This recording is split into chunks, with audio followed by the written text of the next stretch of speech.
had this idea of Lou, and I've come home and spoke to all my friends and family, and they're like, Demi, what are you doing? I was judging Lou from how I've met him, and I had no idea of his situations, his past, nothing. Sorry, Lou, chuck me back in. Get me back in for Messy Mitch. Hi guys, it's Jodie here from ODE. Love Island is back on our screens, and you know what that means? We are back too, baby! And I'm going to get straight into it because we've got our first All-Star in the building.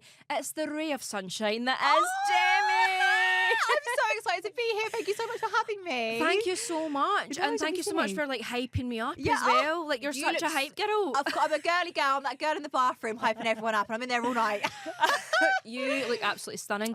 And what's hilarious is that just out of this shot, your suitcase is with you. My Love Island suitcase has not left me yet. Everything, you know, when you get back from a holiday and you leave everything in there for about a month, that is, I'm pulling it out. I've got hardly any knickers left, but I'm making it work. I'm making it work.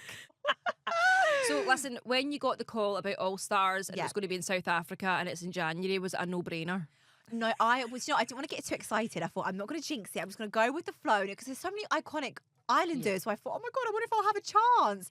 And I thought it's just been such a full circle moment, whereas I was in the Series 6, which was in Love Island, South Africa. So it's just been such a full circle moment for me. So it's been lovely. And before you went in, did you have an idea of who was going to be in there? Was there anyone you were like, I really hope so-and-so goes in? Obviously, you have your predictions. You think, oh, they're really iconic. Surely they're going to do it. But also people surprised me as well. But I really like how they got Series 1 OGs all the way through. However, it's been like 10 years now, so they've had a really good casting, I think, and everyone's really gelling and getting on, but I feel like no one really romantic yet.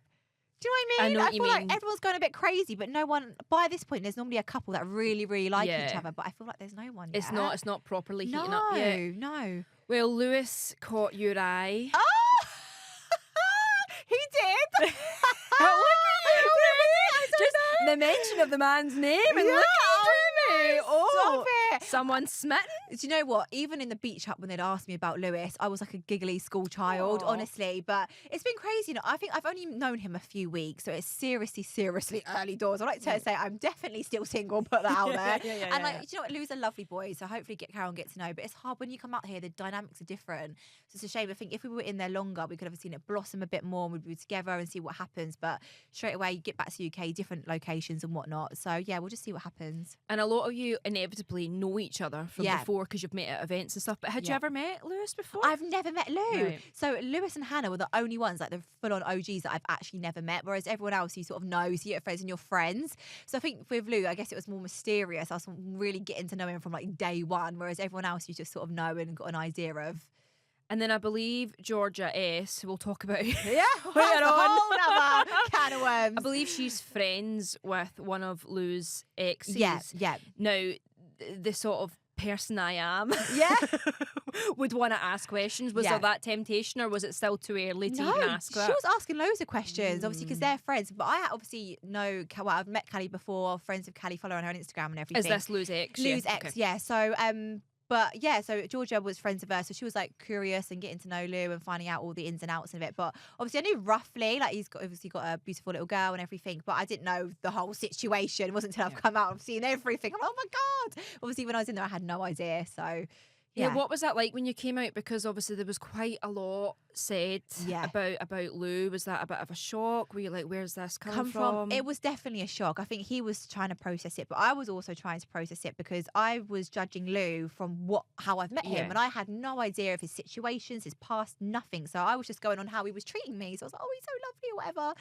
So then coming out and seeing all this, and it is hard because obviously I'm a girl's girl and, you know, I believe in certain things as well. So it was quite difficult when people were saying all this stuff because I've got a side of Lou that only I knew from meeting him day one, then all this baggage that comes with it. So I'm just trying to keep out of this, nothing to do with me. Do you know what I mean? I'm doing myself. I'm doing me. Where his past and his situations are entirely him, not to do with me. So where are we at then with you and Lou? Because you've seen each other since coming out, right? Yeah, we've seen each other. Only obviously briefly. I've only been back a few days, and obviously he lives in Manchester, but we filmed the Love Island podcast last night. So we went out for a few drinks after, and that's the first time I've seen him since. I think we both kind of said, look, we're both definitely single. We do like each other, don't get me wrong. And I think we definitely had a connection in that villa, and he reiterated that last night. But it just depends how it rides out and how it goes. And obviously, so, she's like, I don't want to jinx it. But is the plan at the moment to continue it on a romantic level in some capacity? Yeah, I feel, oh Sorry, Demi, I've just thrown you right in there. Yeah, do not be silly. No, obviously, don't get me wrong. I've got a perception of Lou that how I've met him. So it's just hard sometimes to look past certain things that have now come out and whatever. But I'm open. I'm saying I'm definitely single, Lou. I'm not putting anything on it. But obviously, if you want to carry getting to know each other or see each other when we can, then definitely. But we'll just have to see what happens. Is it hard as well when like a lot of people are already sort of prejudging the situation before it's even become difficult? Because obviously I had this idea of Lou, and I've come home and spoke to all my friends and family, and they're like, Demi, what are you doing? I'm like, oh, guys, I had no idea. Do you know what I mean? So it's difficult. And again, I'm just judging Lou on how he is to me, and he is lovely to me. So it's just very difficult, and it's been very intense. I don't know. I'm a bit confused about it all, really, but that's his situation that he needs to deal with. Yeah. So I'm like, yeah, keep me out of the mess, please. And listen, when you kissed in there, it caused absolute chaos. Chaos! I mean, it was a very intense kiss. It was building up. The tension was building over a course of days, and it just burst like a little volcano. Fallout. Oh my God, the fallout! Everyone just went to war. I know, it's wild because I feel like me and Lou couldn't help it. We generally liked each other, and we shared that kiss, but it just snowballed into something. But it should have been a situation that should have been really lovely, but unfortunately did get a bit spoiled because of everything that happened afterwards and the fallout that happened. So yeah, it was very dramatic.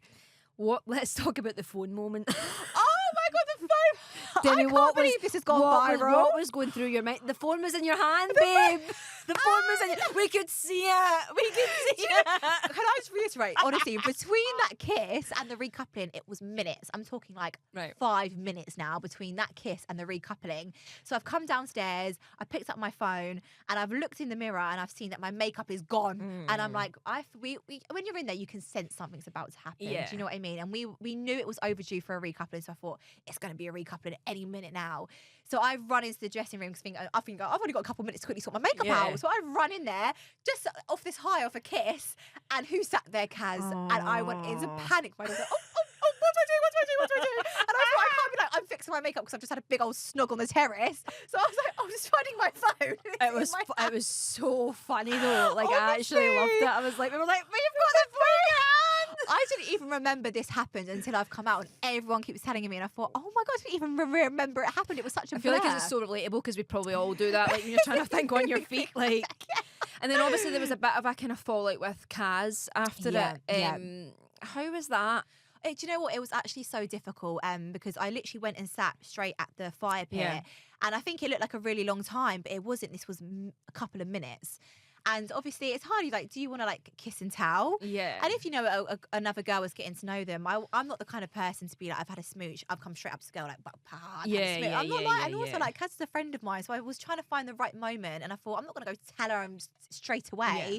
And she was also there was other people there as well. I wanted to get her on her own. So I was just waiting for the right moment. I thought I'll keep it like an hour, then I'll pull her for a chat. But it just happened so quickly.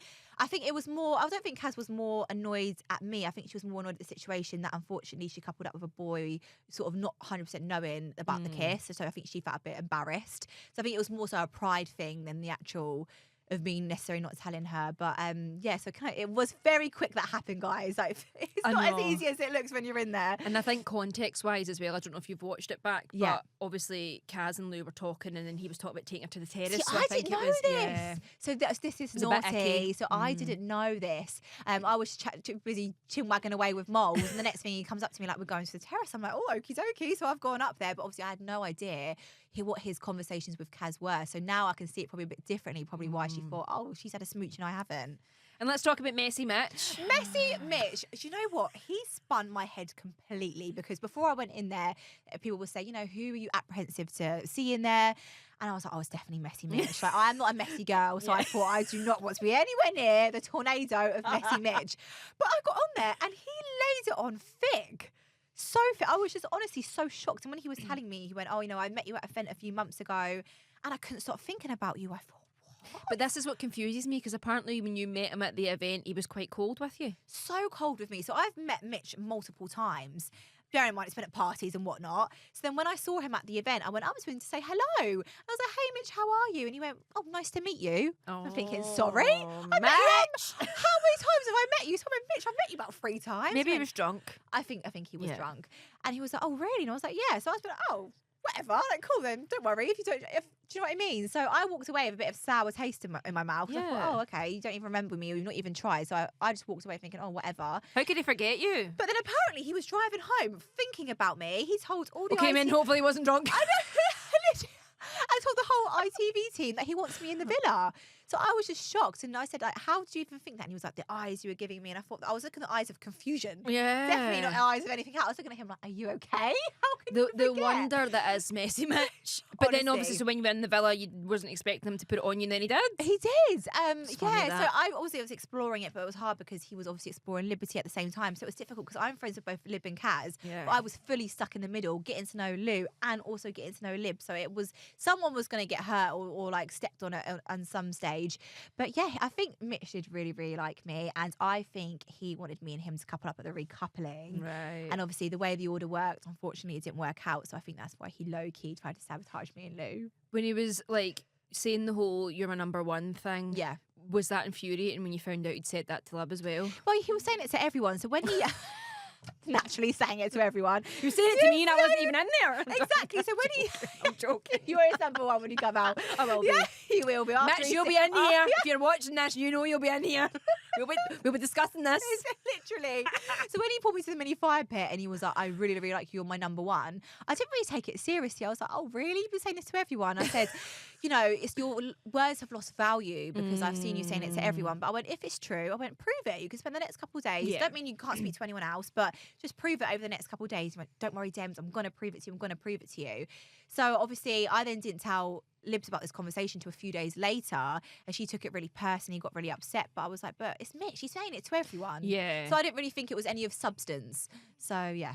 But then obviously, was it a bit of a like, because you don't want to shoot the messenger? Was it quite hard for you to then be the person that has to say, Lib, he said this to me? Yeah, and I just said it so like throwaway when she Yeah. said it. She was like, oh, I don't know if I believe him. I went, oh yeah, don't believe him because he said it to me a few days Yeah. ago.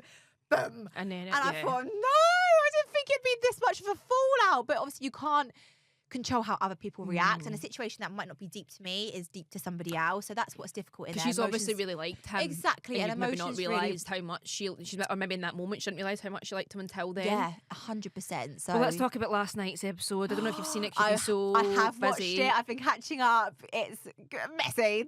What, Georgia S? I know. I really thought she liked Cal, but So I think did I. this sexy temptation of Tom has come in and just she can't stay away from him. Do you think it's a case of wanting what you don't have? Yes, and I feel like Tommy's a sexy boy. They've got a little bit of a history, so it's kind of that naughtiness, you know, when you can't really stay away from the bad boy. But I don't think Tom's head's going to turn. No. Because she kind of alluded to having a kiss yesterday on the Yeah. terrace, and he kind of like shut it down. He was like, no. And he was like, and if you are trying to flirt with me, you need to tell Callum. So I feel like maybe he's matured since. I feel a bit sorry for Molly and all this because obviously her ex is in it. I'm sorry, but I could not do that. No. She's a stronger woman than I'll ever be because Yeah. I'd be out of there, packed, bags packed, I'm away. Absolutely. And that's why I Like- feel like people need to cut her some slack, really, Yeah. because they said, oh, you know, she's going one way, then the other. But I'm like, your head would be scrambled. You're trying to crack on with all these boys, but the boy you love and you can't necessarily be with anymore is in there. It's impossible. And the 16 thing, that I would have had to have left. I would have had a meltdown. 16? Are you I would have had to have actually left for okay? the ex's safety. And when Josh was like, woo, 17, I know. going with G and Callum in the hideaway, I thought, poor Miles. know. And she had to see, obviously, G get dressed up in sexy lingerie to go in with her ex-boyfriend to the hideaway. That must have I was been a bit difficult. confused why that was the instant couple that they chose. I know, obviously, like you say, Yeah. there's no one that's like a proper couple, but Yeah. I thought that was a bit Yeah, strange but choice. again, I think that's because there's no one that really genuinely likes each other. Yeah. Anyone that's got 5% into each other, they're like, chuck them in. So, yeah, no, it's very messy, but I feel like, I don't know. I feel like G and Callum would be a better combination couple, and Molly and Tom would be better. Yeah. But I think G just can't stay away from Tom. Any other predictions then for the rest of it? What else are you thinking? I need to chuck in some more bombshells to shake the dynamic, because I feel like there's no one that likes each other. We need to get people in there to beeline for one person, and hopefully that will happen. Chucking you back in? Oh, I would love to be chucked back in. Sorry, Lou, chuck me back in. Get me back in for Messy Mitch. oh, really? Oh, Yeah, do you know what? I think if the combination or the how the order of the coupling went, I think if me and Mitch actually coupled up, I feel like he's not settled because he's not settled in his couple. But after all the history, Demi, even still, you would give Yeah. Messy Mitch a chance. It's hard because I think Lou was so into me. it shut down Mitch quite quickly. But I feel like if Lou wasn't in there, things might have been different. Yeah. And that is the tea. That's the tea, baby. Well, on that note, thank you so much for coming in. Thank you. Thank you so much for having me. It's been lovely. You all-star, you. Oh, thank you, Angel. Mwah. Thank you so much.